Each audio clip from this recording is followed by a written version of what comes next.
au chat, au chien, à la maison. Je crois même que j'ai grillé les poissons rouges. Et c'est la première lettre que je t'envoie parce que jusqu'ici, à cause de mes études, j'avais pas le temps. Je te préviens tout de suite, j'ai horreur d'écrire. Hein, parce qu'écrire, c'est guirlande, pompon, risette, etc. Écrire, c'est rien qu'un mensonge qui enjolive. Un truc d'adulte. La preuve, tiens, prends le début de ma lettre. J'aurais pu écrire... tiens, je m'appelle Oscar, j'ai 10 ans, j'ai foutu le feu au chat, au chien, à la maison, je crois même que j'ai grillé les poissons rouges, et c'est la première lettre que je t'envoie parce que jusqu'ici, à cause de mes études, j'avais pas le temps. Eh ben, j'aurais pu aussi bien mettre... On m'appelle Crâne d'œuf, j'ai l'air d'avoir 7 ans, je vis à l'hôpital à cause de mon cancer, et je ne t'ai jamais adressé la parole parce que je crois même pas que t'existes. Seulement, si j'écris ça, ça la fout mal. Tu vas moins t'intéresser à moi. Or, j'ai besoin que tu t'intéresses. Ça m'arrangerait même que tu aies le temps de me rendre 2 ou 3 services. Je t'explique. L'hôpital, c'est un endroit super sympa, avec plein d'adultes qui parlent fort, avec plein de jouets et de dames roses qui veulent jouer avec les enfants. Avec des copains toujours disponibles comme Bacon, Einstein ou Popcorn. Bref, l'hôpital, c'est le pied si t'es un malade qui fait plaisir. Moi, je ne fais plus plaisir. Depuis ma greffe de moelle osseuse, je sens bien que je ne fais plus plaisir. Quand le docteur Düsseldorf m'examine le matin, le cœur n'y est plus. Je le déçois. Il me regarde sans rien dire, comme si j'avais fait une erreur. Pourtant, je me suis appliquée, moi, à l'opération. J'ai été sage. Je me suis laissée endormir. J'ai eu mal sans crier. J'ai pris tous les médicaments. Certains jours, j'ai envie de lui gueuler dessus. De lui dire que c'est peut-être lui, le docteur Düsseldorf, avec ses sourcils noirs, qui l'a raté l'opération. Mais il a l'air tellement malheureux que les insultes me restent dans la gorge. Plus le docteur Düsseldorf se tait avec son œil désolé, plus je me sens coupable. J'ai compris que je suis devenue un mauvais malade. Un malade qui empêche de croire que la médecine, c'est formidable. La pensée d'un médecin, c'est contagieux. Maintenant, tout l'étage, les infirmières, les internes et les femmes de ménage me regardent pareil. Ils ont l'air tristes quand je suis de bonne humeur. Ils se forcent à rire quand je sors une blague, vrai. On rigole plus comme avant. Hein. Il n'y a que Mamie Rose qui n'a pas changé.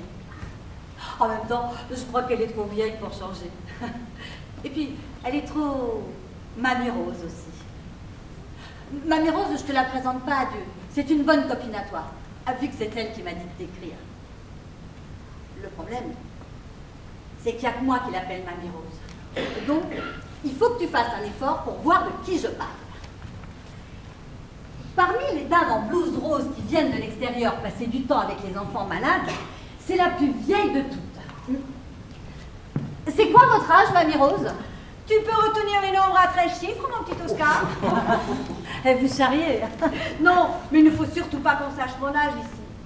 Sinon, je me fais chasser et nous ne nous verrons plus. Bah, pourquoi? Je suis là en contrebande. Il y a un âge limite pour être dame rose. Je l'ai largement dépassé. Vous êtes périmée? Oui. Comme un yaourt? Ok, je dirais rien. Elle était vachement courageuse de m'avouer son secret. Mais elle est tombée sur le bon numéro. Je serais muette, même si je trouve étonnant, vu toutes les rides qu'elle a, comme des rayons de soleil autour des yeux, que personne ne s'en soit douté. Une autre fois, j'ai appris un de ses autres secrets. Et avec ça, Dieu, c'est sûr, hein, tu vas pouvoir l'identifier. On se promenait dans le parc de l'hôpital, et elle a marché sur une crotte. Merde! Oh, Mamie Rose, vous dites des vilains mots. Oh, toi, le monde, lâche-moi la grappe un instant. Je parle comme je veux. Oh, Mamie Rose. Et bouge-toi le cul, là, on se promène. On fait pas une course d'escargot. Oh, quand on s'est assis pour sucer un bonbon sur un banc, je lui ai demandé comment se fait-il que vous parliez si mal? Des formations professionnelles, mon petit Oscar. Dans mon métier, j'étais foutue si j'avais le langage trop délicat. Et c'était quoi votre métier? Tu vas jamais me croire. Ah si, je vous jure que je vous croirai. Catcheuse! Je vous crois pas. Catcheuse! On m'avait surnommée l'étrangleuse du Languedoc. Depuis, quand j'ai un coup de morosité et qu'elle est certaine que personne ne peut nous entendre, Mamie Rose me raconte ses grands tournois. L'étrangleuse du Languedoc contre la charcutière du Limousin. Ça lutte pendant 20 ans contre Diabolica Sinclair, une Hollandaise qui avait des obus à la place des seins. Et surtout, sa Coupe du Monde contre Oula, dite la chienne de Buchenwald, qui n'avait jamais été battue, même par Cuisse d'Acier, le grand modèle de Mamie Rose quand elle était catcheuse. Moi, ça me fait rêver ces combats. Parce que j'imagine ma copine comme elle est maintenant sur le ring. Une petite vieille en blouse rose, un peu branlante, en train de foutre la pâtée à des ogresses en maillot. J'ai l'impression que c'est moi. Je deviens plus fort. Je me venge. Bon, si avec tous ces indices, Mamie Rose ou l'étrangleuse du Languedoc, tu ne repères pas qui est Mamie Rose, Dieu, alors, faut arrêter d'être vieux, hein, et prendre ta retraite.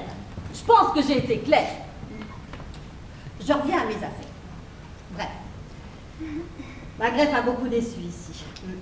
Ma chimio décevait aussi, mais c'était moins grave parce qu'on avait l'espoir de la greffe. Maintenant, j'ai l'impression que les toubibs ne savent plus quoi proposer, même que ça fait pitié. Le docteur Düsseldorf, que maman trouve si bon, quoi, que moi je le trouve un peu fort des sourcils, hein, il a la mine désolée d'un Père Noël qui n'aurait plus de cadeaux dans sa hotte. L'atmosphère se détériore. J'en ai parlé à mon copain Bacon. En fait, il s'appelle pas Bacon, mais Yves. Mais nous, on l'a appelé Bacon parce que ça lui va beaucoup mieux, vu qu'il est un grand brûlé. Bacon, j'ai l'impression que les médecins ne m'aiment plus. Tu parles crâne d'œuf. Les médecins, c'est inusable. Ça a toujours plein d'idées d'opérations à te faire. Moi, j'ai calculé qu'il m'en avait promis au moins 6. Peut-être que tu les inspires, faut croire. Mais pourquoi ils me disent pas tout simplement que je vais mourir? Là, Bacon, il a fait comme tout le monde à l'hôpital, il est devenu sourd. Si tu dis mourir dans un hôpital, personne n'entend. Tu peux être sûr qu'il va y avoir un trou d'air et qu'on va parler d'autre chose. J'ai fait le test avec tout le monde, sauf avec Mamie Rose.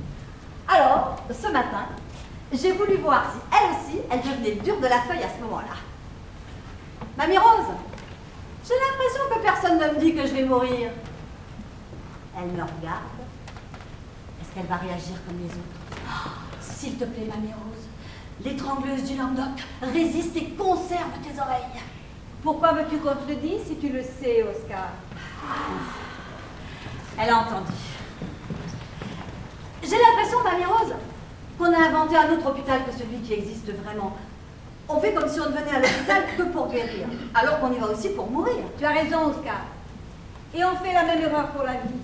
Nous oublions que la vie est fragile, friable, éphémère. Nous faisons tous semblant d'être immortels. Elle est ratée, mon opération, Mamie Rose? Mamie Rose n'a pas répondu. C'était sa manière à elle de dire oui. Quand elle a été sûre que j'avais bien compris, elle s'est approchée de moi et elle m'a demandé sur un ton suppliant. Je ne t'ai rien dit, bien sûr. Tu me le jures. Juré. On s'est tué un petit moment, histoire de bien remuer toutes ces nouvelles pensées. Si tu écrivais à Dieu, Oscar. Ah non! Ah non, pas vous, Mamie Rose, hein! Ben quoi, pas moi? Mais je croyais que vous n'étiez pas menteuse! Mais je te mens pas! Alors pourquoi me parlez-vous de Dieu? On m'a déjà fait le coup avec le Père Noël, une fois suffit. Il n'y a aucun rapport entre Dieu et le Père Noël. Moi aussi, pareil, un bourrage de crâne et compagnie. Est-ce que tu imagines que moi, une ancienne catcheuse, 160 tournois gagnés sur 165, dont 43 par KO, je puisse un instant croire au Père Noël? Bah non. Eh bien, je ne crois pas au Père Noël, mais je crois en Dieu, voilà. Évidemment, dit comme ça changeait tout. Et pourquoi est-ce que j'écrirais à Dieu? Tu te sentirais moins seule. Ah, moi seule. Avec quelqu'un qui n'existe pas. Fais-le exister. Chaque fois que tu croiras en lui, il existera. Si tu persistes, il existera complètement. Et alors, il te fera du bien. Et qu'est-ce que je peux lui écrire? Livre-lui tes pensées. Des pensées que tu ne dis pas sont des pensées qui pèsent, qui s'incrustent, qui t'immobilisent, qui prennent la place des idées neuves et qui te pourrissent. Tu vas devenir une décharge à vieilles pensées qui puent si tu ne parles pas. Ok, ok. Et puis à Dieu, tu peux lui demander une chose par jour.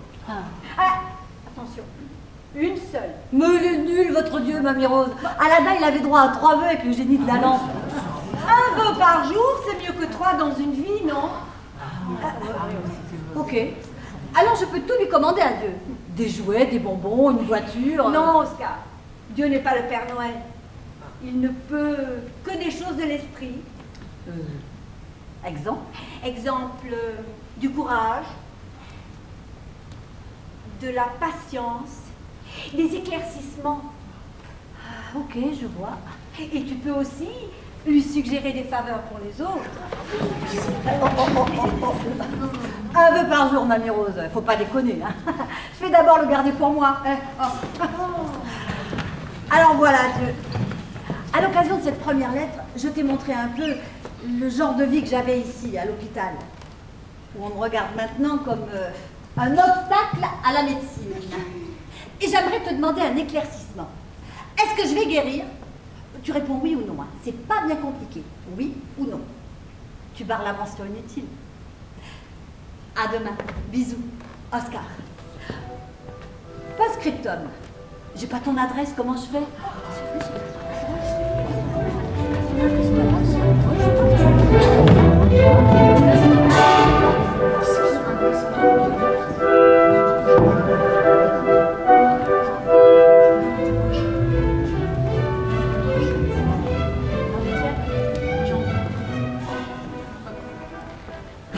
Cher Dieu, bravo, tu es très fort. Avant même que j'ai posté la lettre, tu me donnes la réponse. Comment fais-tu? Ce matin, j'ai joué aux échecs avec Einstein dans la salle de récréation, lorsque Popcorn est venu me prévenir. Tes parents sont là. Mes parents? C'est pas possible, ils ne viennent que le dimanche. J'ai vu la voiture, une Jeep rouge avec la bâche blanche. C'est pas possible. J'ai continué à jouer avec Einstein et, comme j'étais préoccupé, Einstein me piquait toutes mes pièces. Et ça m'a encore plus énervé. Si on l'appelle Einstein, c'est pas parce qu'il est plus intelligent que les autres, mais parce qu'il a une tête qui fait le double de volume. Il paraît que c'est de l'eau à l'intérieur. C'est dommage. Ça aurait été de la cervelle, il aurait pu faire des grandes choses, Einstein. Quand j'ai vu que j'allais perdre, j'ai laissé tomber le jeu. J'ai suivi Popcorn, dont la chambre donne sur le parking. Il avait raison, mes parents étaient arrivés. Il faut te dire, Dieu, qu'on habite loin, mes parents et moi. Je ne m'en rendais pas compte quand j'habitais. Mais maintenant que je n'y habite plus, je trouve que c'est vraiment loin. Du coup, mes parents ils ne peuvent venir me voir qu'une seule fois par semaine, le dimanche. Parce que le dimanche, ils ne travaillent pas. Ni moi non plus. Tu vois que j'avais raison? Combien tu me donnes pour t'avoir prévenu? J'ai des chocolats noisettes. Oh, t'as plus des fraises Tagada? Non. Bah ok pour les chocolats. Évidemment, on n'a pas le droit de donner à manger à Popcorn, vu qu'il est là pour maigrir. 98 kilos à 9 ans, pour 1,10 m de haut sur 1,10 m de large. Le seul vêtement dans lequel il rentre tout entier, c'est un sweatshirt de polo américain. Et encore, les rayures ont le mal de mer. Franchement, comme aucun de mes copains, ni moi, on croit qu'il ne pourra jamais arrêter d'être gros et qu'il nous fait pitié tellement il a faim. On lui donne toujours le reste. C'est minuscule, un chocolat par rapport à une telle masse de graisse. Si on a tort, alors que les infirmières cessent elles aussi de lui fourrer des suppositoires. Je suis retourné dans ma chambre pour attendre mes parents. Au début, je n'ai pas vu passer les minutes parce que j'étais essoufflé. Puis je me suis rendu compte qu'ils avaient eu 15 fois le temps d'arriver jusqu'à moi. Soudain, je devinais où ils étaient. Je Je me suis glissé dans le couloir et quand personne ne me voyait, j'ai marché dans la pénombre jusqu'au bureau du docteur Düsseldorf. Gagné, ils étaient là. Les voix m'arrivaient de derrière la porte. Comme j'étais épuisé par la descente, j'ai pris quelques secondes pour remettre mon cœur en place. Et c'est là que tout s'est détraqué. J'ai entendu ce que j'aurais pas dû entendre. Ma mère sanglotait et le docteur Düsseldorf répétait. Nous avons tout essayé. Croyez bien que nous avons tout essayé. Et mon père répondait d'une voix étranglée. J'en suis sûre, docteur, j'en suis sûre. Je suis resté l'oreille collée à la porte de fer. Je ne savais plus qui était le plus froid, le métal ou moi. Puis le docteur Düsseldorf a dit. Vous voulez l'embrasser? Je n'aurai jamais le courage. A dit ma mère. Il ne faut pas qu'il me voie dans cet état. A rajouté mon père. Et c'est là que je me suis rendu compte que mes parents étaient deux lâches. Pire, deux lâches qui me prenaient pour un lâche. Comme il y avait un bruit de chaise dans le bureau, j'ai deviné qu'ils allaient sortir et j'ai ouvert la première porte qui se présentait. C'est comme ça que je me suis retrouvé dans le placard à balai où j'ai passé le reste de la matinée. Car peut-être tu ne sais pas, Dieu, mais les placards à balai, ça s'ouvre de l'extérieur, pas de l'intérieur. Comme si on avait peur que dans la nuit, les balais, les seaux, les serpillères, ils se barrent. De toute façon, je n'avais plus envie de voir personne, parce que mes jambes et mes bras ne répondaient plus tellement après le choc que ça m'avait fait d'entendre ce que j'avais entendu. Vers les midi, j'ai senti que ça s'agitait pas mal à l'étage au-dessus. J'écoutais les pas, les cavalcades, et puis on s'est mis à crier mon nom de partout.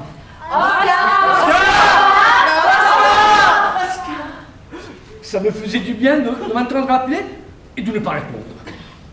J'avais envie d'embêter la terre entière. Après, j'ai un peu dormi et puis j'ai perçu les galoches traînantes de Madame Enda, la femme de Sainz. Elle a ouvert la porte et là, on s'est fait vraiment peur. On a hurlé très fort. Elle, parce qu'elle ne s'attendait pas à me trouver là. Moi, parce que je ne me souvenais plus qu'elle était aussi noire. Ni qu'elle criait aussi fort. Après, ça a été une sacrée mêlée. Ils sont tous venus. Le docteur Düsseldorf, l'infirmière chef, les infirmières de service, les autres femmes de ménage. Alors que je croyais qu'ils allaient m'engueuler, ils se sentaient tous morveux.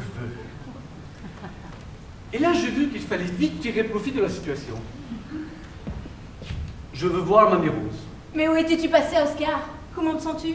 Je veux voir Mamie Rose. Comment t'es-tu retrouvé dans ce placard? Tu as suivi quelqu'un? Tu as entendu quelque chose? Je veux voir Mamie Rose. Tu veux un verre d'eau? Non, je veux voir Mamie Rose. Tu veux une bouchée de... Non, je veux voir Mamie Rose. Du granit, une falaise, une dalle de béton, rien à faire. Je n'écoutais même plus ce que vous disiez. Le docteur Düsseldorf avait l'air très contrarié par rapport à ses collègues de n'avoir aucune autorité sur moi. Il a fini par craquer. Qu'on aille chercher cette dame.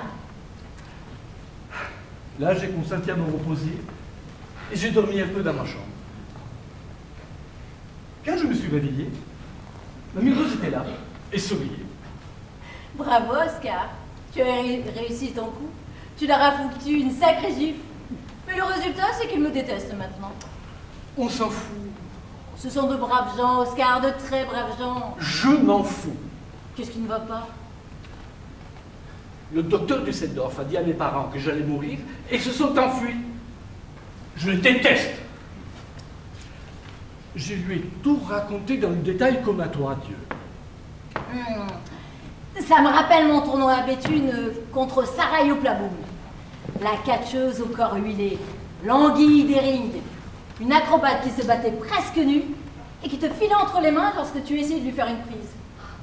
Elle ne combattait qu'à Béthune, où elle gagnait chaque année la Coupe de Béthune. Et qu'est-ce que... Or moi, je la voulais la Coupe de Béthune. Et qu'est-ce que vous avez fait, Mamie Rose? Des amis à moi lui ont jeté de la farine lorsqu'elle est montée sur le ring. Huile plus farine, ça faisait une jolie chapelure. En 3 croix et 2 mouvements, je l'ai envoyé au tapis, la Sarah Yoplaboum. Après moi, on ne l'appelait plus l'anguille d'Ering, mais la morue panée. Vous m'excuserez, Mamie Rose, mais je ne vois vraiment pas le rapport. Mais moi, je le vois très bien. Il y a toujours une solution, Oscar. Il y a toujours un sac de farine quelque part. Tu devrais écrire à Dieu, il est plus fort que moi. Même pour le catch? Oui, et même pour le catch, Dieu touche sa Bible. Tu devrais lui écrire. Qu'est-ce qui ne va pas? Je déteste mes parents. Alors déteste-les très fort. C'est vous qui me dites ça, Mamie Rose? Oui, déteste-les très fort. Ça te fera un os arrangé. Et quand tu l'auras fini, ton os, tu verras que ce n'était pas la peine. Raconte tout ça à Dieu et dans ta lettre, demande-lui donc de te faire une visite. Il se déplace? À sa façon. Pas souvent, rarement même. Et pourquoi? Il est malade lui aussi? Là, j'ai compris au soupir de Mamie Rose qu'elle ne voulait pas m'avouer que toi aussi, Dieu, tu es en mauvais état. Tes parents ne t'ont jamais parlé de Dieu, Oscar? Laissez tomber, mes parents sont cons. Bien sûr, mais est-ce qu'ils ne t'ont jamais parlé de Dieu? Si, juste une fois, pour dire qu'ils y croyaient pas. Eux, ils croient juste au Père Noël.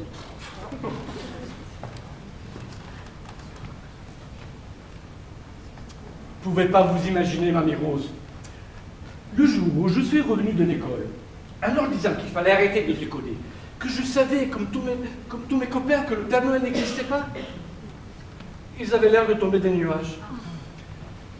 Comme j'étais plutôt furax d'être passé pour un crétin dans la cour de récréation, ils m'ont juré qu'ils n'avaient jamais voulu me tromper et qu'ils avaient cru, eux, sincèrement, que le Père Noël existait. Et qu'ils étaient déçus. Mais alors là, très déçus d'apprendre que ce n'était pas vrai. De vrais tarés, je vous dis, Mamie Rose. Donc, ils ne croient pas en Dieu. Non. Et ça ne t'a pas intrigué? Si je m'intéresse à ce que pensent les cons, je n'aurai plus le temps pour ce que pensent les gens intelligents. Tu as raison. Mais le fait que tes parents, qui, selon toi, sont des cons? Oui, de vrais cons, Mamie Rose. Donc, si tes parents qui se trompent n'y croient pas, pourquoi toi, justement, ne pas y croire et lui demander une visite? D'accord. Mais vous m'avez pas dit qu'il est grabataire. Non, il se déplace à sa façon. Il te rend visite en pensée, dans ton esprit. Ça m'a plu. J'ai trouvé ça très fort. Et puis Mamie Rose a ajouté. Tu verras, ces visites font beaucoup de bien. Ok, je lui en parlerai. Enfin, les visites qui me font le plus de bien, ce sont les vôtres. Mamie Rose a souri, et presque timidement, et s'est penchée pour me faire un bisou sous la joue. Il n'osait pas aller jusqu'au bout. Et demandait de l'œil la permission. Allez-y, embrassez-moi. Je ne dirai pas aux autres. Je ne veux pas casser votre réputation d'ancienne catcheuse. Ses lèvres se sont posées sur ma joue, et ça m'a fait plaisir. Ça m'a donné chaud avec des picotements. Ça sentait la poudre et le savon. Quand revenez-vous, Mamie Rose? Je n'ai droit de venir que 2 fois par semaine. C'est pas possible, ça. Je ne vais pas atteindre 3 jours. C'est le règlement. Qui fabrique le règlement? Le docteur Dusseldorf. Le docteur Dusseldorf, en ce moment, il fait la sakilote quand il me voit. Allez lui demander la permission, Mamie Rose. Je ne plaisante pas. Elle m'a regardé avec hésitation. Je ne plaisante pas. Si vous ne venez pas me voir tous les jours, moi je n'écris pas. Je vais essayer. Mamie Rose est sortie. Je me suis mis à pleurer. Je ne m'étais pas rendu compte avant combien j'étais vraiment malade. Je ne m'étais pas rendu compte avant combien j'avais besoin d'aide. À l'idée de ne plus voir Mamie Rose, je comprenais tout ça. Et voilà que ça me coulait en larmes qui brûlaient mes joues. Heureusement, j'ai eu un peu le temps de me remettre en guérante. C'est arrangé, j'ai la permission. Pendant 12 jours, j'ai le droit de venir te voir tous les jours. Moi et rien que moi? Toi et rien que toi, mon petit Oscar. 12 jours. Là, je ne sais pas ce qui m'a pris. Les larmes sont revenues et m'ont secoué.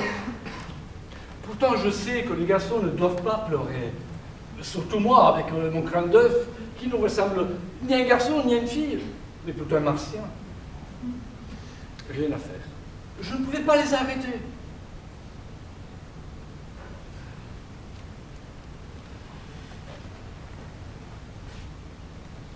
« 12 jours. Ça va si mal que ça, Mamie Rose? Elle aussi, ça l'a chatouillée de pleurer. Elle hésitait. L'ancienne catcheuse empêchait l'ancienne fille de se laisser aller. C'était joli à voir. Ça m'a distrait un peu. Quel jour sommes-nous, Oscar? Cette idée. Vous ne voyez pas mon calendrier? On est le 19 décembre. Dans mon pays, Oscar, il y a une légende qui prétend que durant les 12 derniers jours de l'an, on peut prévoir le temps qu'il fera durant les 12 mois de l'année à venir.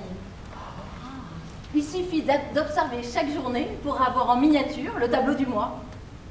Le 19 décembre représente le mois de janvier, le 20 décembre le mois de février, etc. Jusqu'au 31 décembre qui préfigure le mois de décembre suivant. C'est vrai? C'est une légende. La légende des 12 jours divinatoires. On devrait y jouer, toi et moi.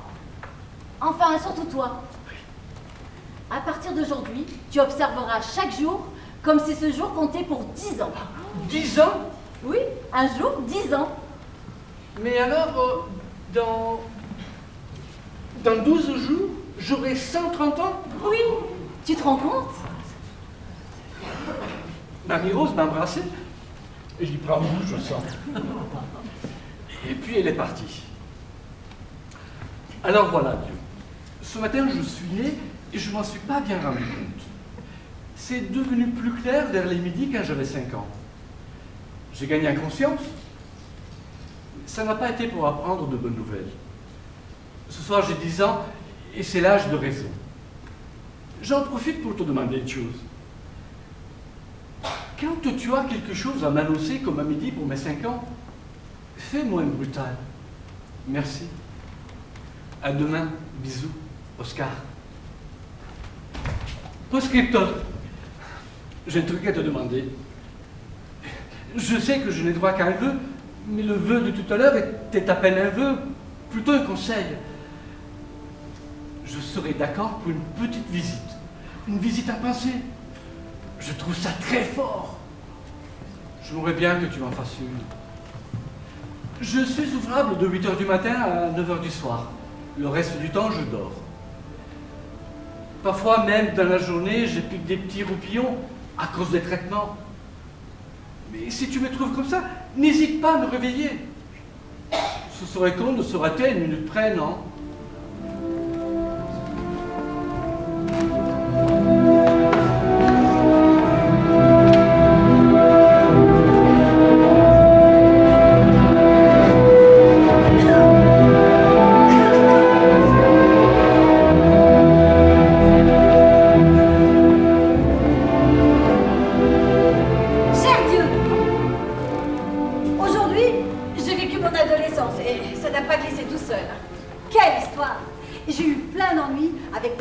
Avec mes parents, et tout ça à cause des filles. Ah. Ce soir, je ne suis pas mécontente d'avoir 20 ans, parce que je me dis que, ouf, le pire est derrière moi. La puberté, merci. Une fois, mais pas deux. D'abord, Dieu, je te signale que tu n'es pas venu. J'ai très peu dormi aujourd'hui, vu les problèmes de puberté que j'ai eus, donc je n'aurais pas dû te rater. Et puis je te le répète, si je roupille, secours-moi. Au réveil, Mamie Rose était déjà là. Pendant le petit déjeuner, elle m'a raconté ses combats contre Téton Royal, une catcheuse belge qui engloutissait 3 kilos de viande crue par jour qu'elle arrosait avec un tonneau de bière. Il paraît que ce qu'elle avait de plus fort, Téton Royal, c'était la laine. À cause de la fermentation viande-bière. Et que rien que ça envoyait ses adversaires au tapis. Pour la vaincre, Mamie Rose a dû improviser une nouvelle tactique. Mettre une cagoule, l'imprégner de lavande et se faire appeler la bourrelle de Carpentras. Le catch, elle dit toujours, ça demande aussi des muscles dans la cervelle. Qui aimes-tu bien, Oscar? Ici, à l'hôpital? Oui. Bacon, Einstein, popcorn. Et parmi les filles? Ça m'a bloqué cette question. J'avais pas envie de répondre. Mais Mamie Rose attendait. Et devant une catcheuse de classe internationale, on ne peut pas faire le guignol trop longtemps. Peggy Blue. Peggy Blue, c'est l'enfant bleu. Elle habite l'avant-dernière chambre au fond du couloir. Elle sourit gentiment, mais elle ne parle presque pas. On dirait une fée qui se repose un moment à l'hôpital. Elle a une maladie compliquée, la maladie bleue. Un problème de sang qui devrait aller au poumon et qui n'y va pas. Et qui, du coup, rend toute la peau bleutée. Elle attend une opération qui la rendra rose. Moi, je trouve que c'est dommage. Je la trouve très belle en bleu périlleux.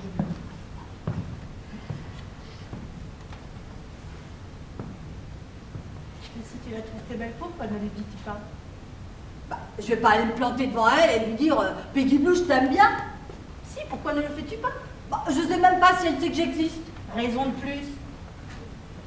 Vous avez vu la tête que j'ai? Il faudrait qu'elle apprécie les extraterrestres. Et ça, j'en suis pas sûre. Moi, je te trouve très beau, Oscar.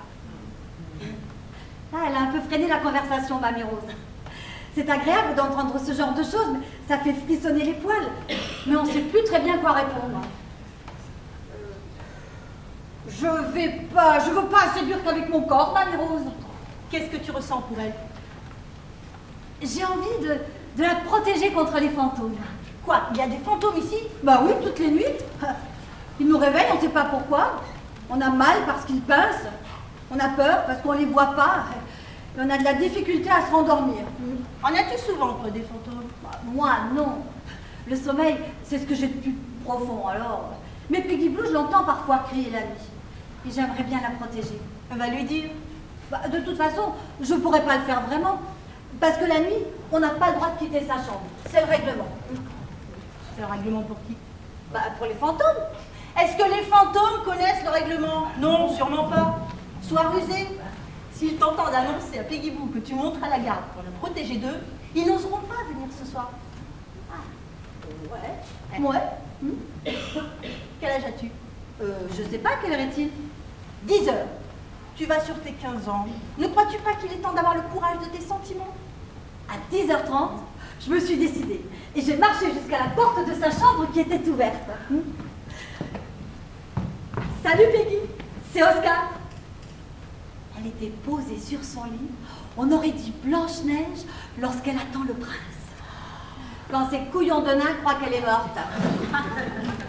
Blanche-Neige, comme les photos de neige où la neige est bleue, non pas blanche.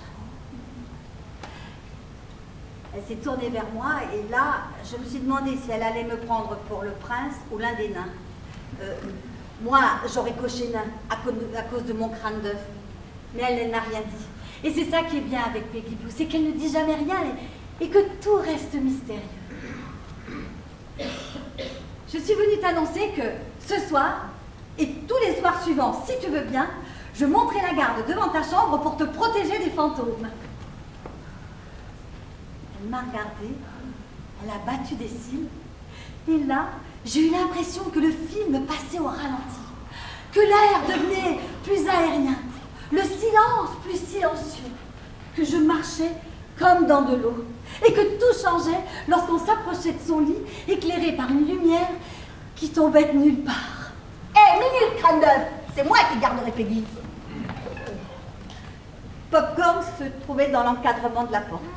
Ou plutôt, il remplissait l'encadrement de la porte. J'ai tremblé. Sûrement que si c'est lui qui fait la garde, ça sera efficace. Aucun fantôme ne pourra plus passer. Popcorn a fait un clin d'œil à Peggy. Ah, Peggy, toi et moi, on est copains, non? Peggy a regardé le plafond. Popcorn a pris ça pour une confirmation et m'a tiré dehors. Si tu veux une fille, tu prends Sandrine. Peggy, c'est chasse gardée. Bah, de quel droit? Du droit que j'étais là avant toi et que si t'es pas content, on peut se battre. En fait, je suis super content. Hein? J'étais un peu fatiguée, alors je suis allée m'asseoir dans la salle de jeu. Justement, il y avait Peggy. Oui, Sandrine, pas Peggy, malheureusement. Ah, j'aurais bien aimé. Il y avait Sandrine. Sandrine, elle est leucémique comme moi. Mais elle, son traitement a l'air de réussir.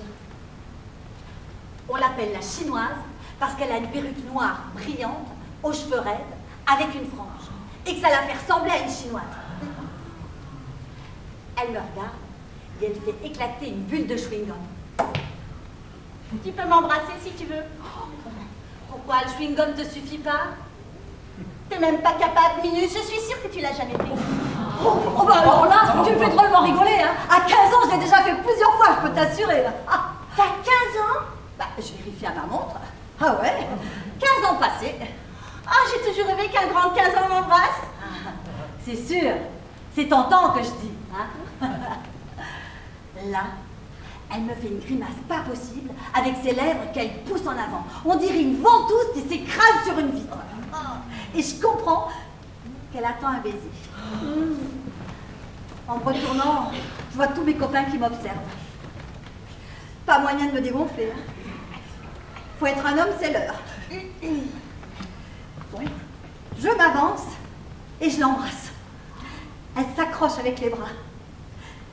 Ça mouille, je peux plus m'en décoller.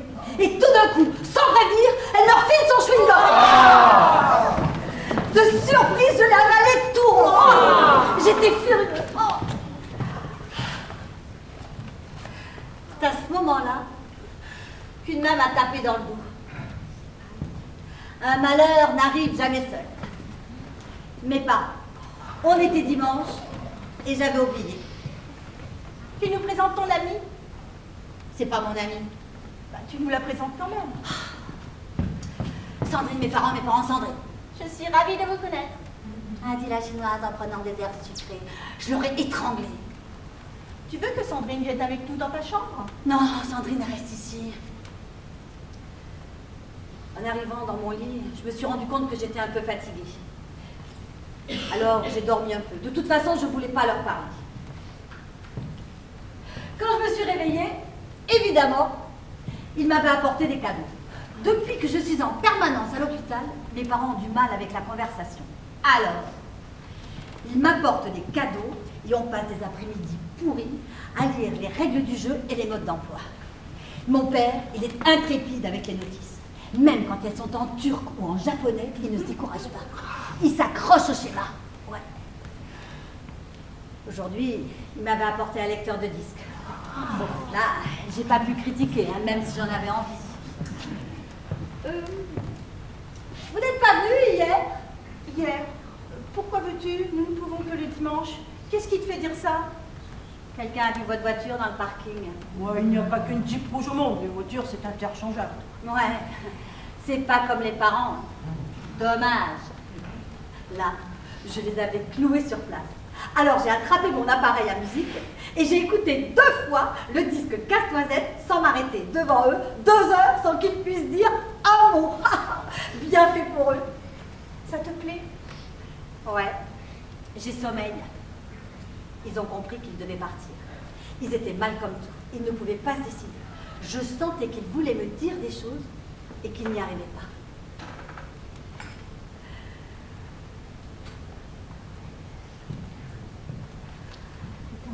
Là, à ce moment-là, ma mère s'est précipitée contre moi et m'a serré très fort, trop fort. Et elle m'a dit d'une voix secouée: Je t'aime, mon petit Oscar, je t'aime tellement. J'avais envie de résister, mais au dernier moment, je l'ai laissé faire. Ça me rappelait le temps d'avant. Le temps des gros câlins, tout simple. Le temps où elle n'avait pas un ton angoissé pour me dire qu'elle m'aimait. Après ça, j'ai dû m'endormir un peu. Mamie Rose, c'est la championne du réveil. Elle arrive toujours sur la ligne d'arrivée au moment où j'ouvre les yeux et elle a toujours un sourire à ce moment-là. Alors, tes parents? Nul, comme d'habitude. Enfin, ils m'ont offert Casse-Noisette. Casse-Noisette? Ça, c'est curieux. J'avais une copine qu'on appelait comme ça. Une sacrée championne. Elle brisait le cou de ses adversaires entre ses cuisses. Et Peggy Blue, tu as des nouvelles? M'en parlez pas, elle est fiancée à Popcorn. Elle te l'a dit? Ah non, lui? Du bluff. Oh, bah, je crois pas. Je suis sûre qu'il lui plaît plus que moi. Il est plus fort, plus rassurant. Du bluff, je te dis. Moi qui avais l'air d'une souris sur un ring, j'en ai battu des catcheuses qui ressemblaient à des baleines ou à des hippopotames. Tiens, Plum Pudding, l'Irlandaise, 150 kilos, à jeun, en slip, avant sa Guinness. Oh, des avant-bras comme mes cuisses, des biceps comme des jambons, et des jambes dont on ne pouvait pas faire le tour. Pas de jambes, pas de prise, imbattable. Comment avez-vous fait? Quand il n'y a pas de prise, c'est que c'est rond et que ça roule. Je l'ai fait courir un peu, histoire de la fatiguer, et je l'ai renversé, Plum Pudding. Il a fallu un treuil pour la relever. Mais toi, mon petit Oscar, tu as l'ossature bien légère et pas beaucoup de beefsteak, c'est certain. Mais la séduction, ça ne tient pas qu'à l'os et qu'à la viande. Ça tient surtout aux qualités de cœur. Et des qualités de cœur, tu en as plein. Moi? Va voir Peggy Blue et dis-lui ce que tu as sur le cœur. Je suis un peu fatiguée, là. Fatigué. Mais quel âge as-tu à cette heure? 18 ans. Mais à 18 ans, on n'est pas fatigué. Elle a une façon de parler, Mamie Rose, qui donne de l'énergie. La nuit était tombée. Les bruits résonnaient plus fort dans la pénombre. Et le linoléum du couloir réfléchissait la ville. Je suis entrée chez Peggy et je lui ai tendu mon appareil à musique. Tiens, écoute la valse des flocons. C'est tellement joli que ça me fait penser à toi.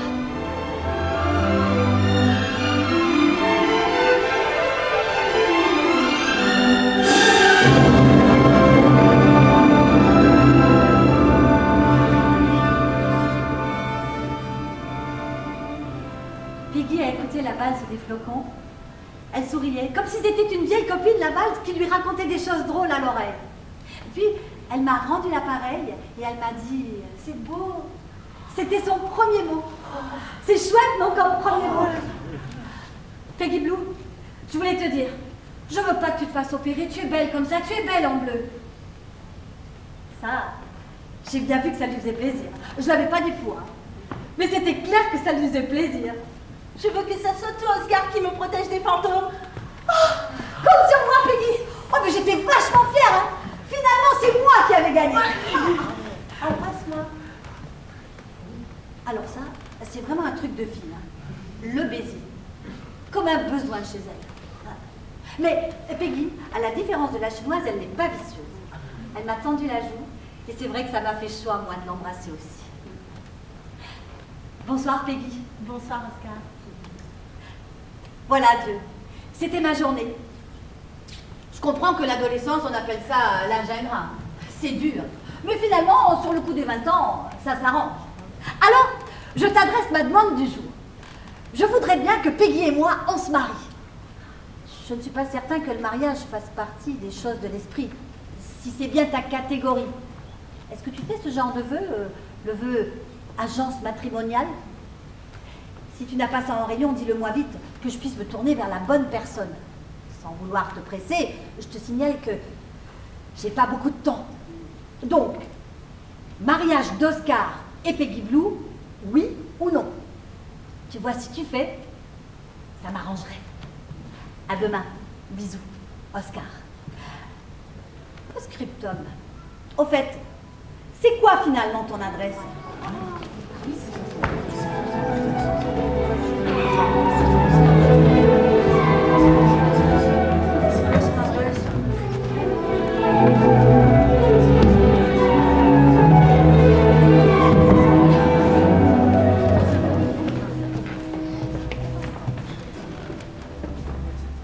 Cher Dieu, ça y est, je suis marié.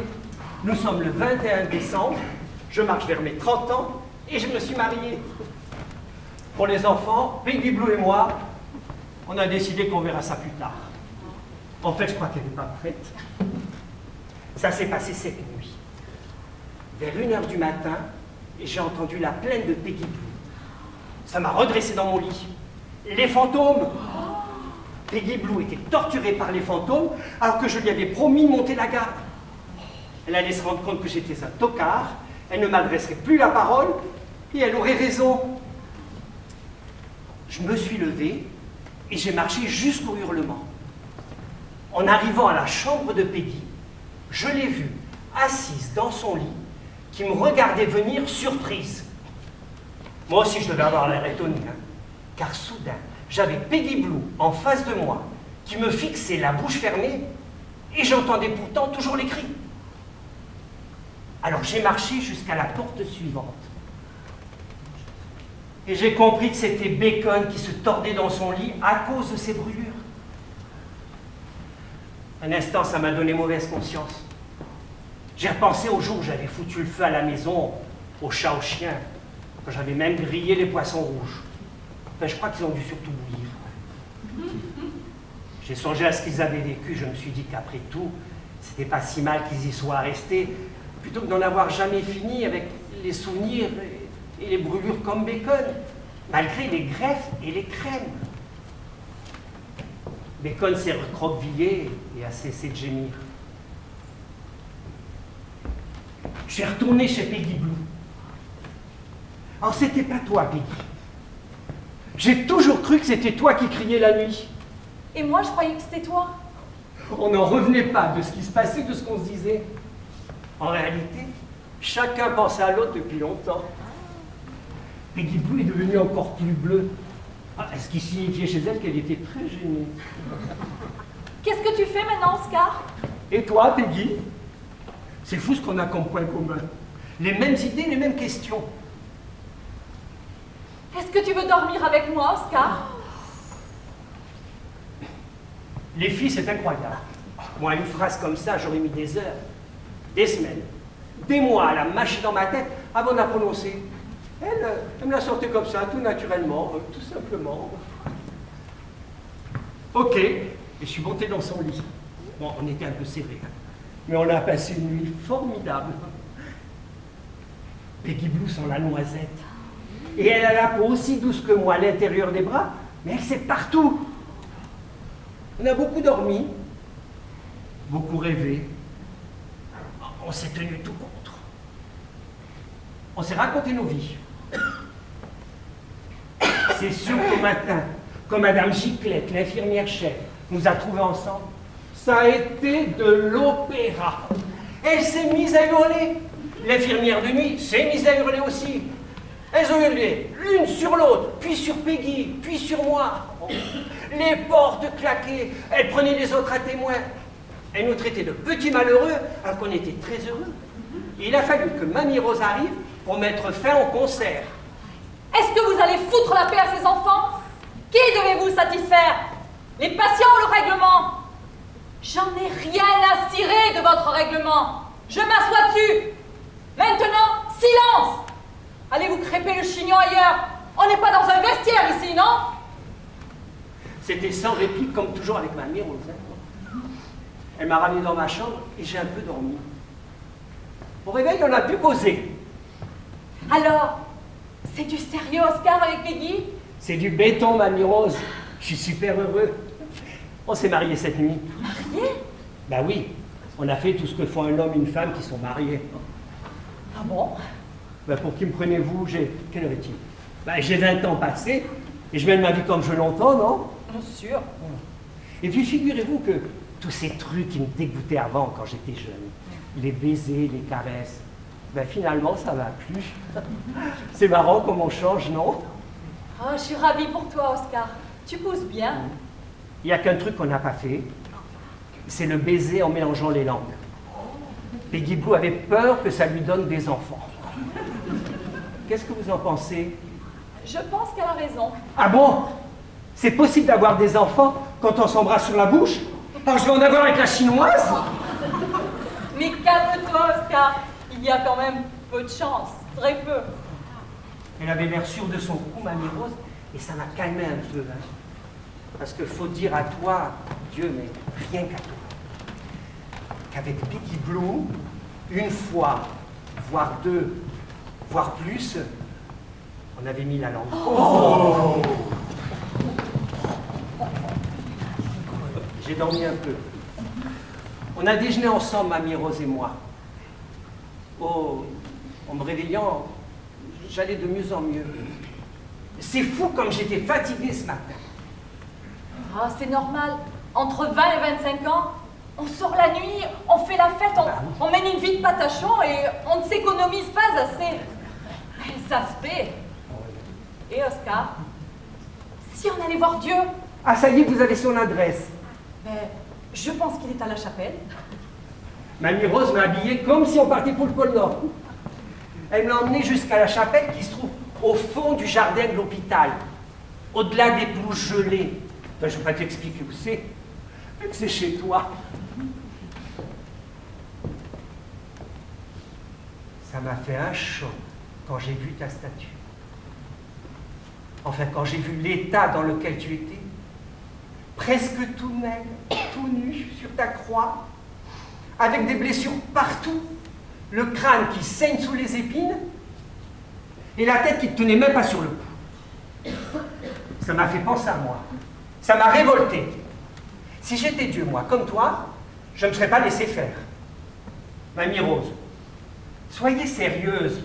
Vous qui êtes catcheuse, vous qui avez été une grande championne, vous n'allez pas faire confiance à ça. Pourquoi, Oscar? Accorderais-tu plus de crédit à Dieu si tu voyais un culturiste avec le beefsteak ouvragé, le muscle saillant, la peau huilée, la petite coupe courte et le mini-slip avantageux? Bon bah... Mais réfléchis, Oscar. De quoi te sens-tu le plus proche? D'un Dieu qui n'éprouve rien ou d'un Dieu qui souffre? De celui qui souffre, évidemment. Mais moi, si j'étais lui, si j'étais Dieu, si comme lui j'avais les moyens, j'aurais évité de souffrir. Mais personne ne peut éviter de souffrir. Ni Dieu, ni toi, ni tes parents, ni moi. Bon, d'accord. Mais pourquoi souffrir? Mais justement, il y a souffrance et souffrance. Regarde le visage de Dieu sur la croix. Est-ce qu'il a l'air de souffrir? Ah, non, c'est curieux.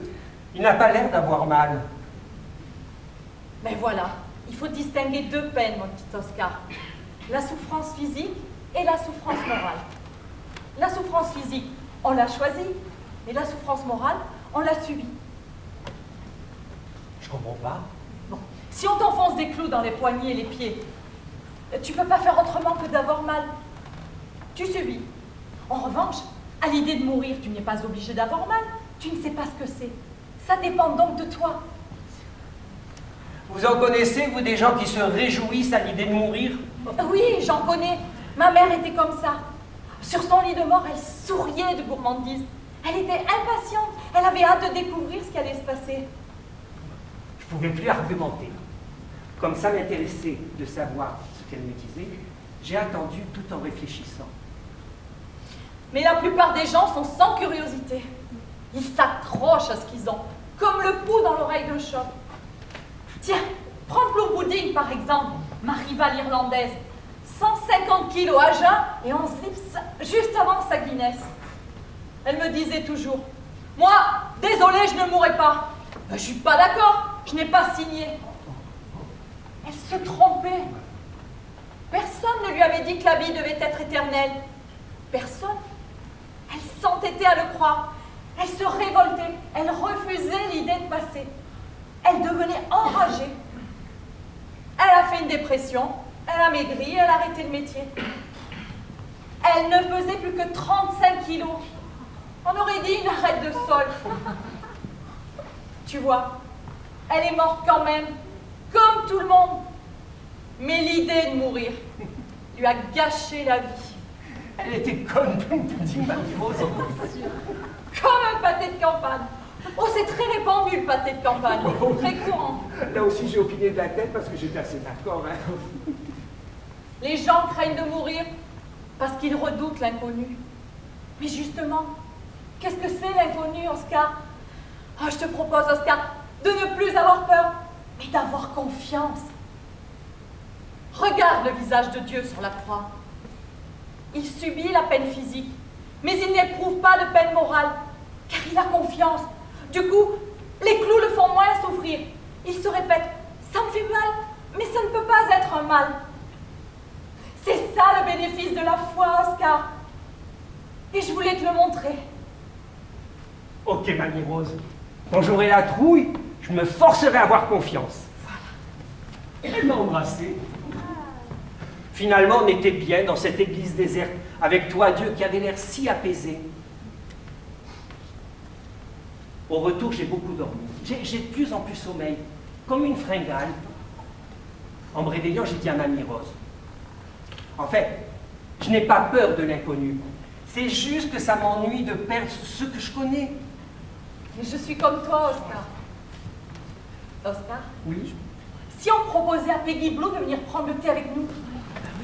Peggy Blue a pris le thé avec nous. Ah, elle s'entendait très bien avec Mamie Rose. On a bien rigolé quand Mamie Rose nous a raconté son combat avec les sœurs Giclette. 3 sœurs jumelles qui se faisaient passer pour une. Après chaque round, la jumelle qui avait épuisé son adversaire en gambadant partout, bondissait hors du ring en prétendant qu'elle devait aller faire pipi. Elle se précipitait aux toilettes et c'était sa sœur qui revenait en pleine forme pour la reprise. Et ainsi de suite. Tout le monde croyait qu'il n'y avait qu'une Giclette et que c'était une sauteuse infatigable. Mamie Rose a découvert le poteau rose. Elle a enfermé les 2 remplaçantes aux toilettes en jetant la clé par la fenêtre et est venue à bout de celle qui restait. C'est astucieux le catch comme sport. Puis Mamie Rose est partie. Les infirmières nous surveillent, Peggy Blue et moi, comme si on était des pétards prêts à exploser. Merde, j'ai 30 ans tout de même. Peggy Blue m'a juré que ce soir, c'est elle qui me rejoindrait dès qu'elle le pourrait. En échange, je lui ai juré que cette fois-ci, je ne mettrai pas la langue. Bah, c'est vrai, quoi, hein, c'est pas tout d'avoir des gosses, faut encore avoir le temps de les élever. Voilà, Dieu. Je ne sais pas quoi te demander ce soir parce que ça a été une belle journée. Si, fais en sorte que l'opération de Peggy Blue demain se passe bien. Pas comme la mienne, si tu vois ce que je veux dire. Bisous, à demain. Oscar. Postscriptum. Ah. Les opérations, ce ne sont pas des choses de l'esprit. Alors, je crois que tu n'as pas ça en magasin. Alors fais en sorte que, quel que soit le résultat de l'opération, Peggy Blue le prenne bien. Je compte sur toi.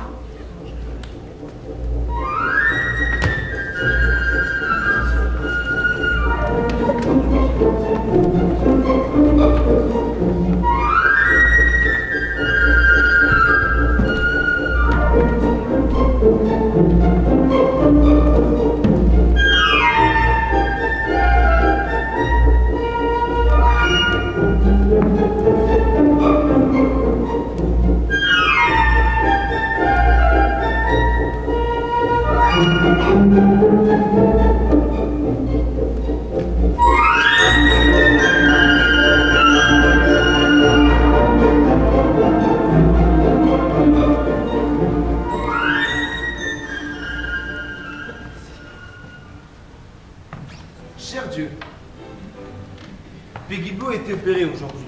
Oh, j'ai passé 10 années terribles. C'est dur la trentaine. C'est l'âge des soucis et des responsabilités. En fait, Peggy Blue n'a pas pu me rejoindre cette nuit parce que l'infirmière de nuit, Madame Ducru, a dû rester dans sa chambre pour préparer Peggy à l'anesthésie. La civière l'a emmenée vers 8 heures. Ça m'a serré le cœur quand j'ai vu passer Peggy sur le chariot. On la voyait à peine sous les draps émeraudes tant elle est petite et mince. Mamie Rose m'a tenu la main pour m'empêcher de m'énerver. Pourquoi ton Dieu, Mamie Rose, il permet que ce soit possible des gens comme Peggy et moi? Heureusement qu'il vous fait, mon petit Oscar. Parce que la vie serait moins belle sans vous. Non, vous ne comprenez pas. Pourquoi Dieu, il permet qu'on soit malade? Ou bien il est méchant, ou bien il n'est pas bien fortiche. Oscar, la maladie c'est comme la mort.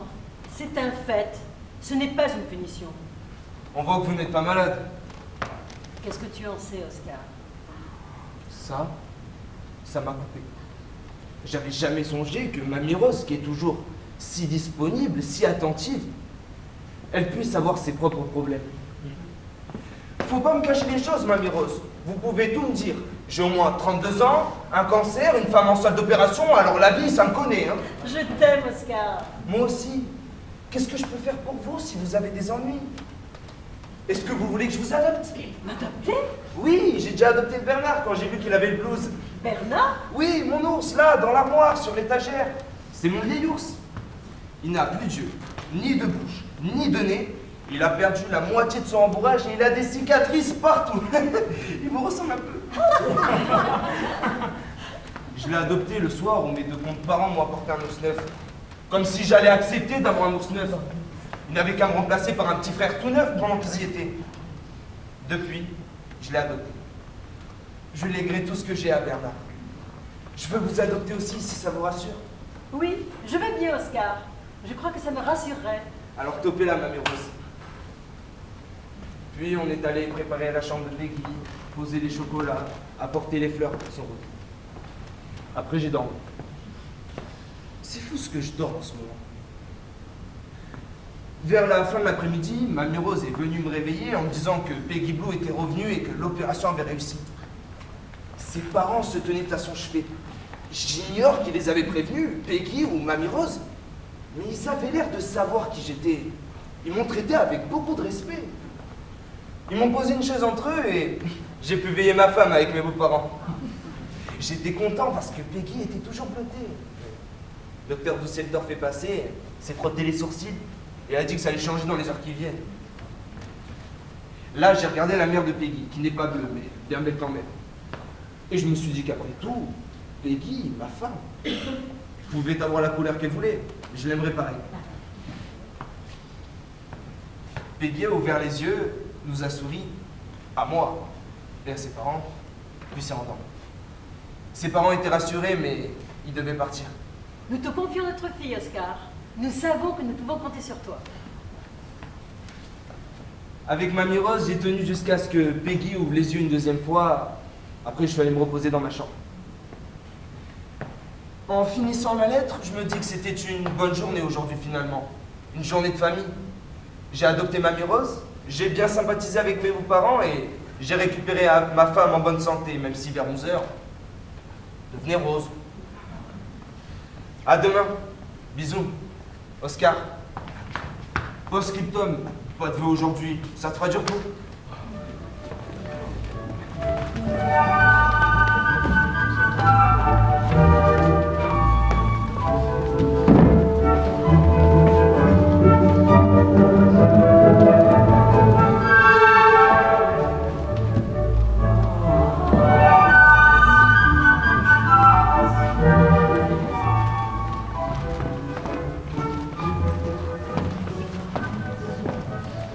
Cher Dieu, aujourd'hui, j'ai eu de 40 à 50 ans et je n'ai fait que des conneries. Je raconte ça vite parce que ça ne mérite pas plus. Peggy Blue va bien, mais la chinoise, envoyée par Popcorn, qui peut plus me blairer, est venue lui cafeter que je l'avais embrassé sur la bouche. Du coup, Peggy m'a dit qu'elle et moi c'était fini. J'ai protesté, j'ai dit que la chinoise et moi c'était une erreur de jeunesse, que c'était bien avant elle, et qu'elle ne pouvait pas me faire payer mon passé toute ma vie. Mais elle a tenu bon. Elle est même devenue copine avec la chinoise pour me faire enrager. Je les ai entendus qui rigolaient ensemble. Du coup, comme Brigitte, la trisomique, qui colle toujours tout le monde parce que les trisomiques c'est normal, c'est affectueux, est venue me dire bonjour dans ma chambre. Je l'ai laissé m'embrasser de partout. Elle était folle de joie que je lui permette. On aurait dit un chien qui fait la fête à son maître. Le problème, c'est qu'Einstein était dans le couloir. Il a peut-être de l'eau dans le cerveau, mais pas des pots de saucisson sur les yeux. Il a tout vu et est allé le raconter à Peggy, à la chinoise. Tout l'étage me traite de cavaleur, alors je n'ai pas bougé de ma chambre. Je sais pas ce qui m'a pris, mamie Rose, avec Brigitte. Le démon de midi, Oscar. Les hommes sont comme ça. Entre 45 et 50 ans, ils vérifient qu'ils peuvent encore plaire et à d'autres femmes que celles qu'ils aiment vraiment. Bon, d'accord. Je suis normal. Mais je suis con aussi, non?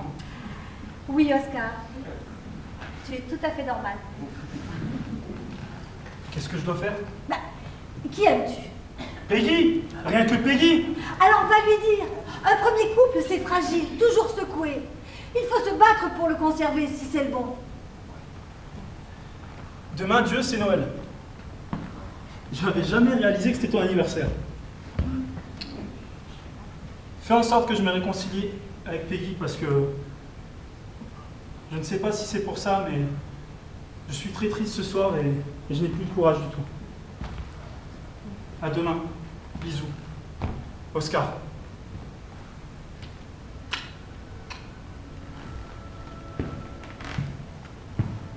Post-scriptum. Maintenant qu'on est copains, qu'est-ce que tu veux que je t'offre pour ton anniversaire?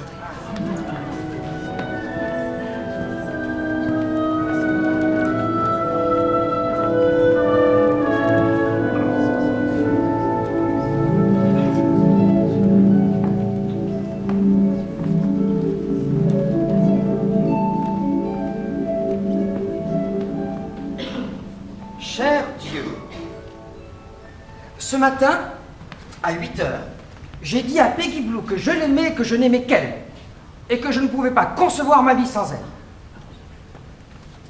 Elle s'est mise à pleurer. Elle m'a avoué que je la délivrais d'un gros chagrin, parce qu'elle aussi, elle n'aimait que moi. Et puis qu'elle ne trouverait jamais personne d'autre, surtout maintenant qu'elle était rose. Alors c'est curieux, on s'est retrouvés à sangloter tous les deux, mais c'était très agréable. Ah, c'est chouette la vie de couple. Surtout passé la cinquantaine quand on a traversé des épreuves. Sur le coup des 10 heures, je me suis vraiment rendu compte que c'était Noël. Et que je ne pouvais pas rester avec Peggy parce que sa famille, frère, oncle, neveu, cousin, allait débarquer dans sa chambre. Et que j'allais devoir supporter mes parents. Qu'est-ce qu'ils allaient m'offrir encore? Un puzzle de 18 000 pièces. Des livres en kurde. Une boîte de mode d'emploi. Mon portrait du temps où j'étais en bonne santé. Avec deux crétins pareils qui ont l'intelligence d'un sac poubelle, il y avait de la menace à l'horizon. Je pouvais tout craindre. Une seule certitude, c'était que j'allais passer une journée à la con. Alors je me suis décidé très vite et j'ai organisé ma fugue. Un peu de troc. Mes jouets à popcorn, non, lui c'est les bonbons. Mon duvet à bacon, mes jouets Einstein. Un peu d'observation, Mamie Rose passait toujours par le vestiaire avant de partir, et un peu de prévision, mes parents n'arrivaient pas avant midi. Tout s'est passé comme prévu. Vers 11h30, Mamie Rose m'a embrassé en me souhaitant une bonne journée de Noël avec mes parents, puis a disparu à l'étage des vestiaires. J'ai sifflé, Einstein, popcorn et bacon m'ont habillé très vite, m'ont descendu en me soulevant jusqu'à la caisse de Mamie Rose. Une voiture qui devait dater d'avant l'automobile. Popcorn, qui est très doué pour ouvrir les serrures parce qu'il a eu la chance d'être élevé dans une cité défavorisée, a crocheté la porte de derrière, ils m'ont balancé sur le sol entre la banquette de devant et la banquette de derrière, puis sont retournés ni vu ni connu au bâtiment. Mamie Rose, au bout d'un bon bout de temps, est montée dans sa voiture, elle a fait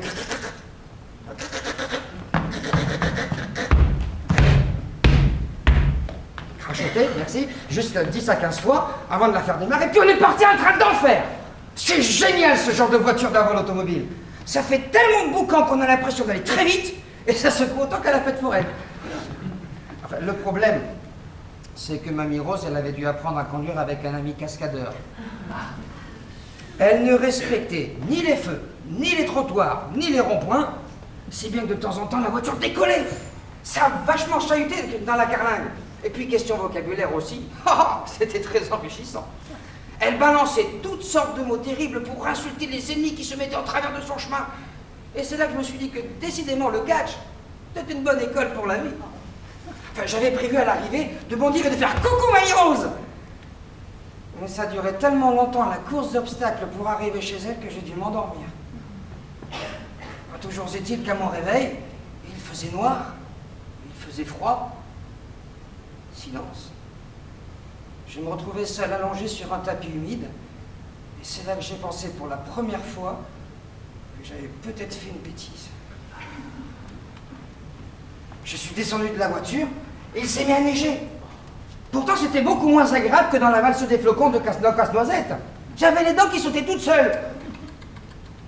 comme ça. J'ai vu une grande maison allumée, et j'avais du mal. J'ai dû faire un tel saut pour atteindre la sonnette que je me suis effondré sur le paillasson, et c'est là que Mamie Rose m'a trouvé. Mais... Elle a commencé à dire. Puis elle s'est penchée vers moi et a murmuré. Mon chéri...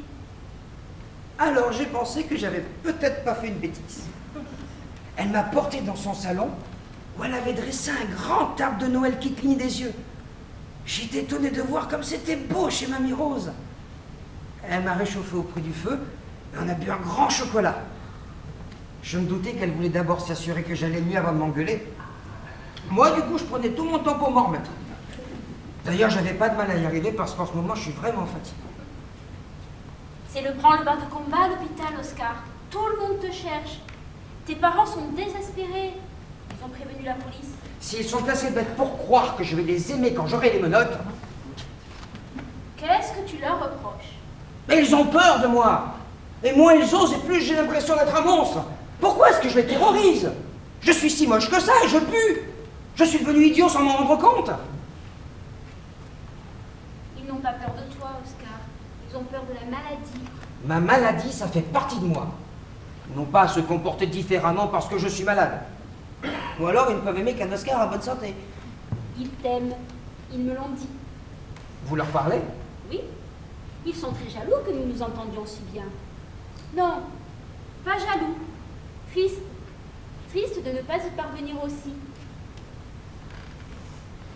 J'ai haussé les épaules, mais j'étais déjà beaucoup moins en colère. Mamie Rose m'a fait un deuxième chocolat chaud. Tu sais, Oscar, tu sais que tu vas mourir un jour. Mais tes parents, ils vont mourir aussi. Ah, dites pas des choses comme ça, Mamie Rose, ça me fout le cafard. Oui, ils vont mourir aussi. Tout seuls. Et avec le remords terrible de n'avoir pu se réconcilier avec leur seul enfant. Un Oscar qu'ils adoraient. J'étais étonné par ce qu'elle disait, j'y avais jamais pensé. Pense à eux. Tu as compris que tu allais mourir parce que tu es un garçon très intelligent. Mais tu n'as pas compris qu'il n'y a pas que toi qui meurs. Tout le monde meurt. Ses parents un jour, moi un jour. Oui, mais tout de même, je passe devant. C'est vrai, tu passes devant. Cependant, est-ce que sous prétexte que tu passes devant, tu as tous les droits et le droit d'oublier les autres? J'ai compris, Mamie Rose, appelez-les. Bon, voilà Dieu. La suite, je te la fais brève parce que j'ai le poignet qui fatigue. Mamie Rose a prévenu l'hôpital, qui a prévenu mes parents, qui sont venus chez Mamie Rose, et on a tous fêté Noël ensemble. Quand mes parents sont arrivés, je leur ai dit « Excusez-moi, j'avais oublié que vous aussi un jour vous alliez mourir. » Je ne sais pas ce que ça leur a déclenché cette phrase, mais après coup, je les ai retrouvés comme avant, et on a passé un super Noël. Au dessert, Mamie Rose a voulu regarder à la télévision la messe de minuit et aussi un match de catch qu'elle avait mis de côté. Elle dit qu'elle se garde toujours un match de catch à regarder avant la messe de minuit pour se mettre en jambe, que c'est une habitude et puis que ça lui ferait bien plaisir. Du coup, on a tous regardé un combat qu'elle avait mis de côté. C'était formidable. Méphisτα contre Jeanne d'Arc. Maillot de bain et cuissarde. De sacrées gaillardes, comme disait papa qui était tout rouge et qui avait l'air d'aimer ça. Le catch. Le nombre de coups qu'elles se sont mis sur la gueule, c'est pas imaginable. Moi, je serais mort 100 fois dans un combat pareil. C'est une question d'entraînement, les coups sur la gueule, Oscar. Plus t'en prends, plus tu peux en prendre. Il faut toujours garder l'espoir. Ah, au fait, c'est Jeanne d'Arc qui a gagné. Alors que vraiment, au début, on n'aurait pas cru. Hein. Ça a dû te faire plaisir. À propos, bon anniversaire, Dieu. Mamie Rose, qui m'a couché dans le lit de son fils aîné, qui était vétérinaire au Congo avec les éléphants, m'a suggéré que comme cadeau d'anniversaire pour toi, c'était très bien ma réconciliation avec mes parents. Alors que moi, franchement, on s'en limite comme cadeau. Hein. Mais si Mamie Rose, qui est une vieille copine à toi, le dit, à demain. Bisous. Oscar. Post-scriptum. J'oubliais mon vœu. Que mes parents restent toujours comme ce soir. Et moi aussi. C'était un chouette Noël. Surtout Méphisτα contre Jeanne d'Arc. Enfin, désolé pour ta messe. J'ai décroché avant.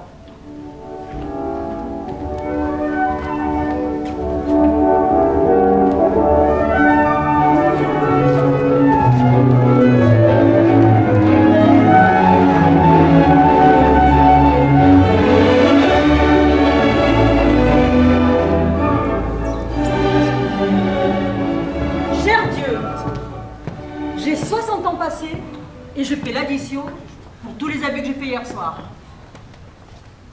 Ça n'a pas été la grande forme aujourd'hui. Ça m'a fait plaisir de revenir chez moi à l'hôpital. On devient comme ça quand on est vieux. On n'aime plus voyager. Sûr que je n'ai plus envie de partir.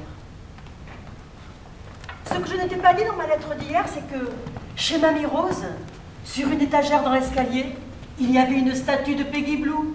Je te jure, exactement la même.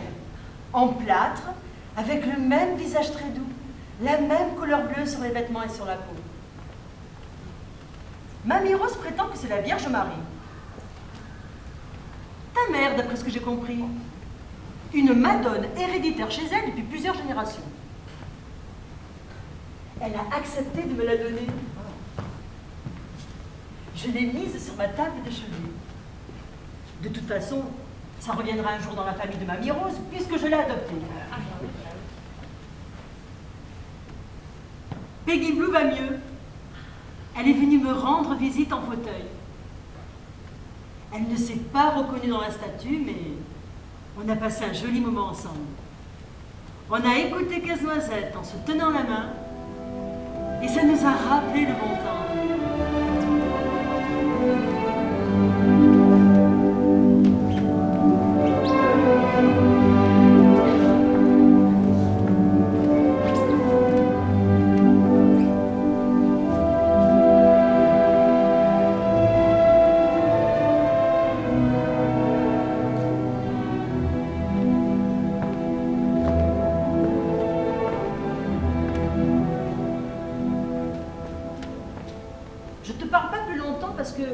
Je trouve le stylo un peu lourd. Tout le monde est malade ici, même le docteur Düsseldorf, à cause des chocolats, des foie gras, des marrons glacés et du champagne que les parents ont offert en masse au personnel soignant.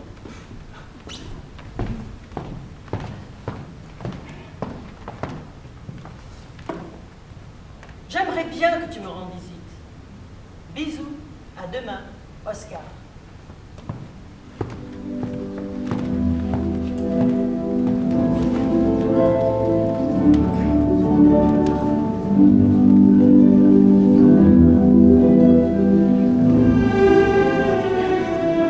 Cher Dieu, aujourd'hui j'ai eu de 70 à 80 ans et j'ai beaucoup réfléchi.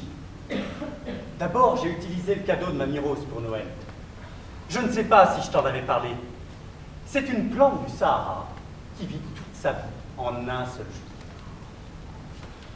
Sitôt que la graine reçoit de l'eau, elle bourgeonne, elle devient tige, elle prend des feuilles, elle fait une fleur, elle fabrique des graines, elle se fane, elle se raplatit. Et hop, le soir c'est fini. C'est un cadeau génial. Je te remercie de l'avoir inventé. On a arrosé ce matin, à 7 h, Mamie Rose, mes parents et moi. Au fait, je ne sais pas si je te l'ai dit, mais ils habitent en ce moment chez Mamie Rose parce que c'est moins loin. Et j'ai pu suivre toute son existence. J'étais ému. C'est sûr qu'elle est plutôt chétive et rikiki comme fleur. Elle n'a rien d'un baobab, mais elle fait bravement tout son boulot de plante, comme une grande, devant nous, en une journée, sans s'arrêter. Avec Peggy Blue, on a beaucoup lu le dictionnaire médical. C'est son livre préféré. Elle est passionnée par les maladies, elle se demande lesquelles elle aura plus tard. Moi, j'ai regardé les mots qui m'intéressaient. Vie, mort, foi, Dieu. Tu me croiras si tu veux, mais il n'y était pas. Remarque, cela prouve déjà que ce ne sont pas des maladies, ni la vie, ni la mort, ni toi. Ce qui est plutôt une bonne nouvelle. Pourtant, dans un livre si sérieux, il devrait y avoir des réponses aux questions les plus sérieuses, non? Mamie Rose, j'ai l'impression que dans le dictionnaire médical, il n'y a que des trucs particuliers, des problèmes qui peuvent arriver aux gens, tel bonhomme, mais il n'y a pas les choses qui nous concernent tous. La vie, la mort, la foi, Dieu. Tu devrais prendre un dictionnaire de philosophie, Oscar. Cependant, même si tu trouves bien les idées que tu cherches, tu risques d'être déçu aussi. Il propose plusieurs réponses très différentes pour chaque notion. Comment ça se fait? Les questions les plus intéressantes restent des questions. Elles enveloppent un mystère. À chaque réponse, on doit joindre un peut-être. Il n'y a que les questions sans intérêt qui ont des réponses définitives. Vous voulez dire qu'à vie, il n'y a pas de solution? Je veux dire qu'à vie, il y a plusieurs solutions. Donc, pas de solution. Moi, c'est ce que je pense, Mamie Rose. Il n'y a pas de solution à la vie, sinon vivre.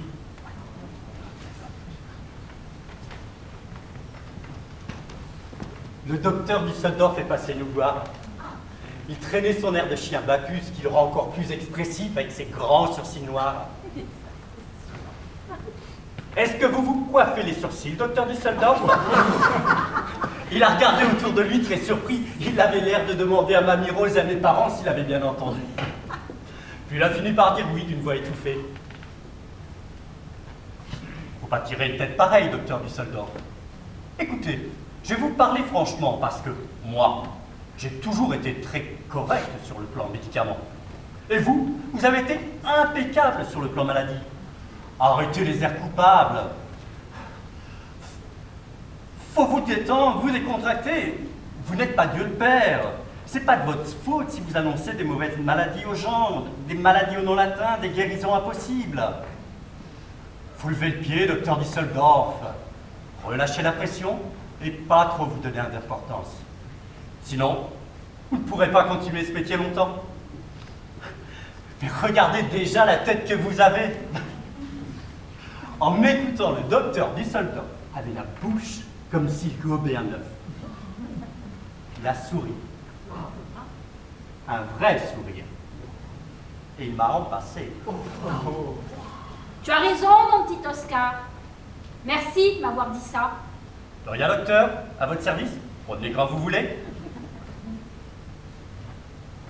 Voilà, Dieu. Toi, par contre, j'attends toujours ta visite. Viens, viens, n'hésite pas. Ça me ferait vraiment plaisir.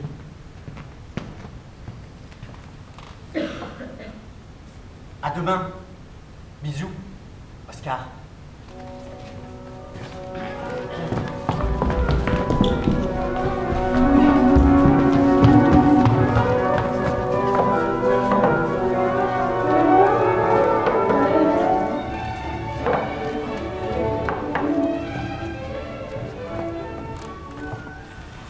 Cher Dieu, Peggy Blue est partie. Elle est rentrée chez ses parents. Je ne suis pas idiot. Je sais très bien que je ne la reverrai jamais. Je ne t'écrirai pas parce que je suis trop triste. On a passé une vie ensemble, Peggy et moi. Et maintenant, je me retrouve seule, chauve, ramollie et fatiguée dans mon lit.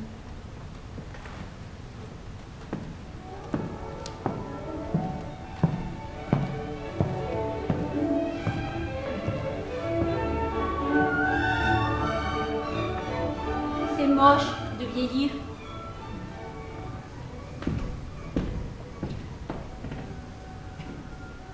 Aujourd'hui, je t'aime plus.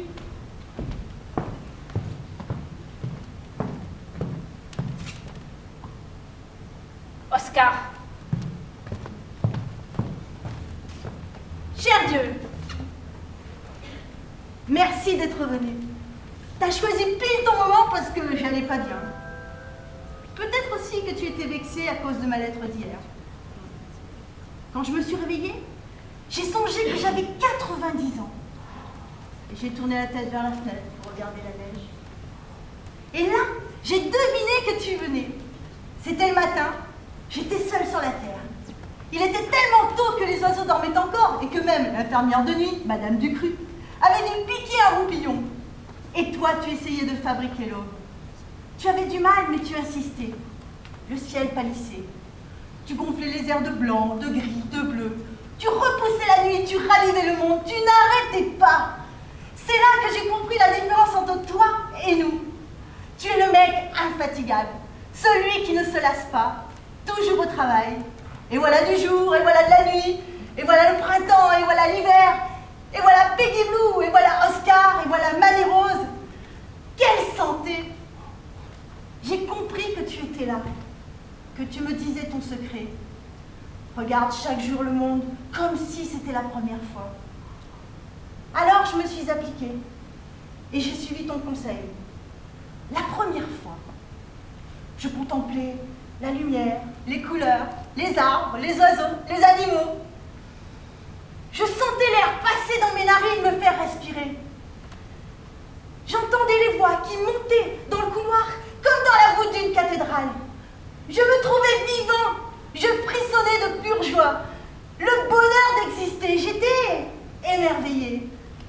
Merci Dieu d'avoir fait ça pour moi. J'avais l'impression que tu me prenais par la main pour m'emmener au cœur du mystère, contempler le mystère. Merci. À demain, bisous, Oscar.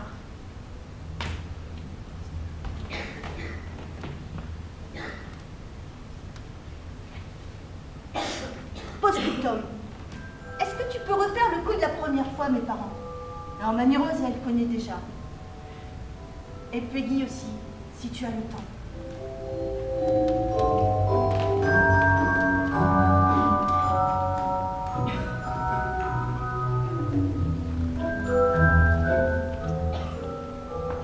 Cher Dieu, aujourd'hui j'ai 100 ans, comme Mamie Rose.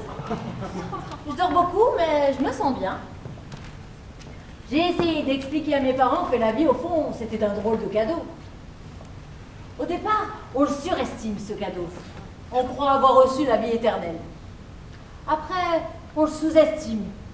On le trouve pourri, trop court. On serait presque prêt à le jeter. Enfin, on se rend compte que ce n'était pas un cadeau, mais juste un prêt. Alors on essaie de le mériter. Moi qui ai 100 ans, je sais de quoi je parle. Plus on vieillit, plus il faut faire preuve de goût pour apprécier la vie. On doit devenir raffiné, artiste. N'importe quel crétin peut jouir de la vie à 10 ou à 20 ans. Mais à 100, quand on ne peut plus bouger, faut user de son intelligence.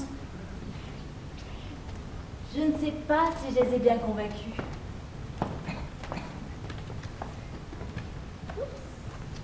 Visite-les. Fini le travail. Moi, je fatigue un peu. À demain. Bisous. Oscar.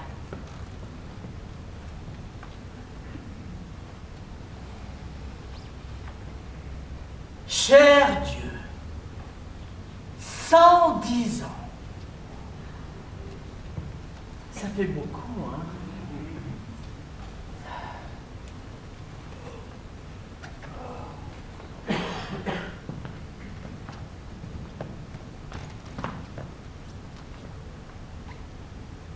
Je crois que je commence à mourir.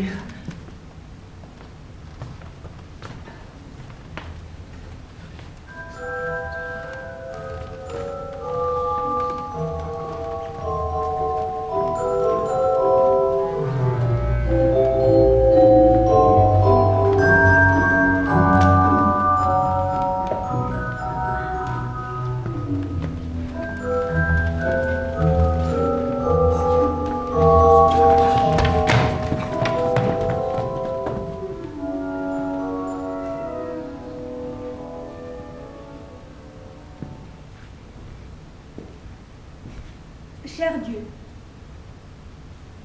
le petit garçon est mort. Je serai toujours Dame Rose, mais je ne serai plus Mamie Rose, je ne l'étais que pour Oscar. Il s'est éteint ce matin pendant la demi-heure où ses parents et moi nous sommes allés prendre un café.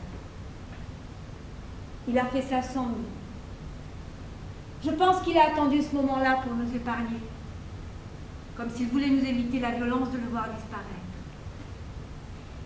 C'était lui, en fait, qui veillait sur nous. J'ai le cœur gros, j'ai le cœur lourd. Oscar y habite et je ne peux pas le chasser. Je dois garder mes larmes encore pour moi jusqu'à ce soir. Parce que je ne veux pas comparer ma peine à celle insurmontable de ses parents. Merci de m'avoir fait connaître Oscar. Grâce à lui, j'étais drôle, j'inventais des légendes, je m'y connaissais même en catch. Grâce à lui, j'ai ri et j'ai connu la joie. Il m'a aidé à croire en toi. Je suis pleine d'amour, ça me brûle. Il m'en a tant donné que j'en ai pour toutes les années à venir. À bientôt, Amie Rose. Post-sculptum. Les 3 derniers jours, Oscar avait posé une pancarte sur sa table de chevet. Je crois que cela te concerne. Il y avait écrit « Saint Dieu a le droit de me réveiller.